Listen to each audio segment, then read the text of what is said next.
Before we begin, if stories like this hit close to home, subscribe to the channel and share your thoughts in the comments. I read every one. The message came at 2:13 a.m. Don't come to the house tomorrow. Dad doesn't want you there. It was from my younger sister, Emily. No explanation. No follow-up. Just that. I stared at the screen in the dark, my wife asleep beside me, her breathing soft and steady like the world hadn't just tilted. Dad doesn't want you there. I read it again. And again. At first, I thought it had to be a mistake. Maybe she meant to send it to someone else. Maybe it was a joke. Bad timing, bad taste.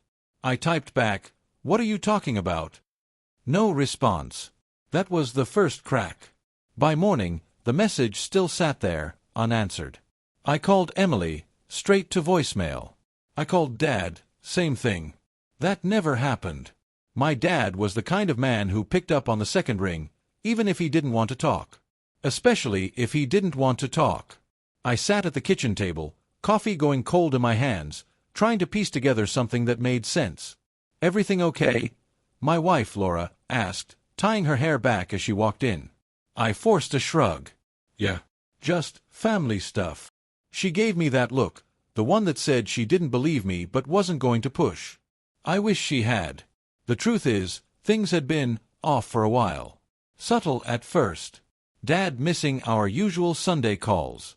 Emily replying to texts hours later, sometimes days. Even Mom, who used to send me recipes and random photos, had gone quiet. I told myself they were busy. People get busy. Families drift a little. That's normal. Right. Around noon, my phone buzzed. A notification. Not a message.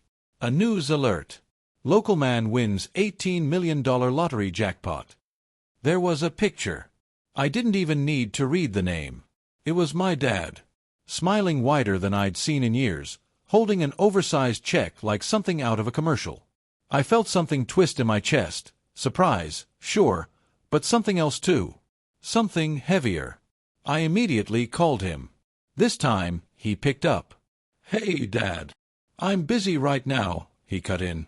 His voice was different, sharper, like I'd caught him at a bad time. "I just saw the news. Why didn't you tell me?" A pause. Then, "We were going to."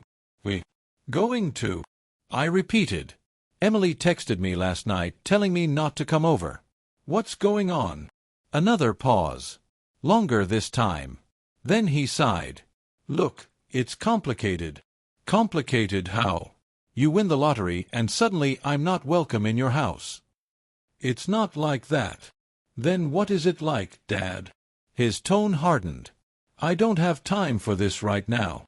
And just like that, he hung up. I sat there, phone still pressed to my ear, listening to the empty line. It didn't make sense. None of it did. But the feeling in my gut, that quiet, creeping suspicion, that made sense. I drove over anyway. I told myself I needed answers. That Emily's message couldn't be the whole story. But as I pulled up to the house I grew up in, something felt wrong. There were cars I didn't recognize in the driveway. Expensive ones. People I'd never seen before standing on the porch, laughing like they belonged there. I walked up slowly, every step heavier than the last. Before I could knock, the door opened. Emily stepped out. And froze. "You shouldn't be here," she said quietly. I let out a breath. "Yeah, I got that from your text. Care to explain?" She glanced back inside, then stepped out, closing the door behind her. Up close, she looked tired. Like she hadn't slept. "It's just, things are different now." "Different?" I repeated. "Because he has money." She flinched. That told me everything. "Did you know?" I asked. "Before me?" Her silence was answer enough. "How long?" "A few days," she admitted. I laughed bitterly. "A few days. And in those few days, you all decided I don't belong anymore." "It's not like that." "That's exactly what it feels like." She rubbed her arms. "Dad's just overwhelmed. People are coming out of nowhere. Asking for money, favors. So you decided I'm one of those people? No, she said quickly. But he thinks. What does he think, Emily? She hesitated, and then, quietly, he thinks you'll ask. The words hit harder than I expected. Ask. I repeated. For money. She nodded. I took a step back, like I needed distance just to breathe. He thinks I'd show up here, his son, just to get a cut? He's not thinking clearly, she said. This whole thing, it changed him. No, I said slowly. It revealed him. The door opened behind her. And there he was. My dad. He looked the same. But he didn't feel the same. His eyes flicked to me, then to Emily. I told you not to let him in. Something inside me snapped. I'm not him, I said. I'm your son. He crossed his arms. What do you want? That question. From him. It felt unreal. I wanted to congratulate you, I said, my voice shaking despite my best effort. But now, I just want to understand why my own father thinks I'm here for his money. He didn't hesitate. Because everyone is. Everyone isn't your family. He scoffed. Family's the worst when money's involved. I stared at him. So your solution is to push me away before I can even prove you wrong? I'm protecting what's mine. What's yours? I repeated. Or who? That landed. For a second, I saw something flicker in his eyes. Doubt. Maybe even guilt. But it was gone just as quickly. I don't need this right now, he said. You should go. And just like that, I realized something I wasn't ready to admit before. I'd already lost him. Not to the money, but to what the money exposed. I looked at Emily.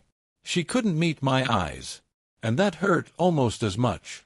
I hope it's worth it, I said quietly. Then I turned and walked away. The drive home was a blur. Memories kept flashing in my head, teaching me how to ride a bike, fixing the old truck together, late-night talks about life.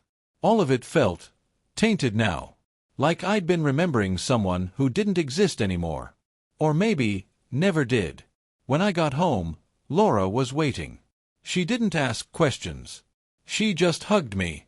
And for the first time that day, I let myself feel it. The anger, the confusion, the heartbreak. Weeks passed. No calls. No messages. Nothing. Until one day, my phone buzzed. A message from Dad. I think we need to talk. I stared at it for a long time. Then I locked my phone. Because sometimes, the hardest part isn't losing someone. It's realizing you don't want them back the same way.